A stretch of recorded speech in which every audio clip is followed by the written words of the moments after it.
إيه شو هاد يا عيني؟ معكرونة مع دبس البندورة والثوم، كتير كتير طيبة، رح تعجبكن كتير متأكدة. وهي أكلة ال يعني الشباب الصغار الصبايا الكبار كل العالم بتحبها، وخاصة إنها أكلة سريعة. يعني فينا نقول أكلة الكسلانين كمان، اللي ما حابة تطبخ وتعذب حالها كتير، بتقوم بتجيب المعكرونة وبتسلقها وبتساويها بطريقة كتير كتير رح تعجبكم. خلينا نروح على المقادير. المقادير حبايب قلبي، عندي نص كيلو معكرونة. انا ما بحتاج لاكتر، فيكي مثلا تزودي، مثلا تحطي كيلو وتزودي المقادير. عندي 3 معالق كبار دبس بندورة، والثوم حسب الرغبة. انت في ناس ما بتحب الثوم ما بتحط، في ناس بتحط. انا بحب الثوم فحطيت هيك شي 5 أو 6 حبات ودقيتهم. فيكي تحطي اقل وفيكي تحطي اكتر.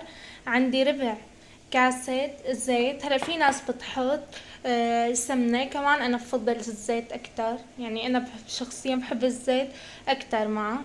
عندي ملعقة ونص ملح. طبعا ما كلهم رح نحطهم بقلب الطبخة، بدنا نحط شي وقت بدنا نساوي المعكرونة، وقت بدنا نسلقها بدنا نحط مع السلق ملعقة. وعنا نص ملعقة فلفل صغيرة. هلا المقادير عندي كتير سهلة وموجودة بكل بيت. خلينا نروح نطبق. هلا هون حطيت مي عم تغلي، مي يعني، وخليتها لتغلي، وهلا رح سقيت فوقها المعكرونة. هلا بنحط ملعقة ملح كرمال ما تعجن. هلا هي ما رح تعجن، بس كرمال ما يعجنوا مع بعض. ومنحرك ومنستنيهم لحتى يستووا. طبعا هو سلقهم ما بياخد كتير، يعني 3 ساعة نص ساعة. بخبركم بس يستووا. عندي المعكرونة استوت، وهلا بدنا نصفيها ونغسلها منيح بالمي الباردة. هلا بنصفيها وفتحنا عليها المي الباردة، بنتركها تنغسل منيح منيح. هلا بدنا نطبق، بنجيب الزيت وبنحطه، بنحط الثوم، بننزل الثوم، نزلنا دبس البندورة. هلا بنحركهم مع بعض منيح،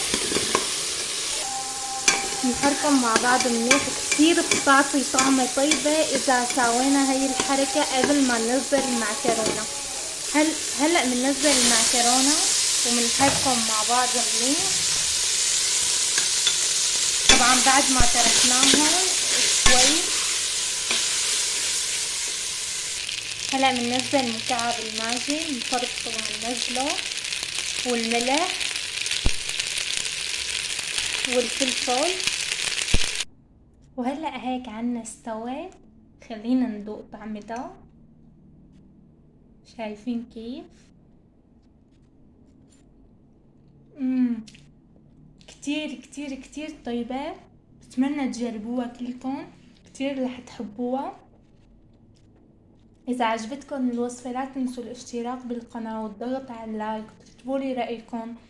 كان معكم الشيف نانا، بحبكم كتير.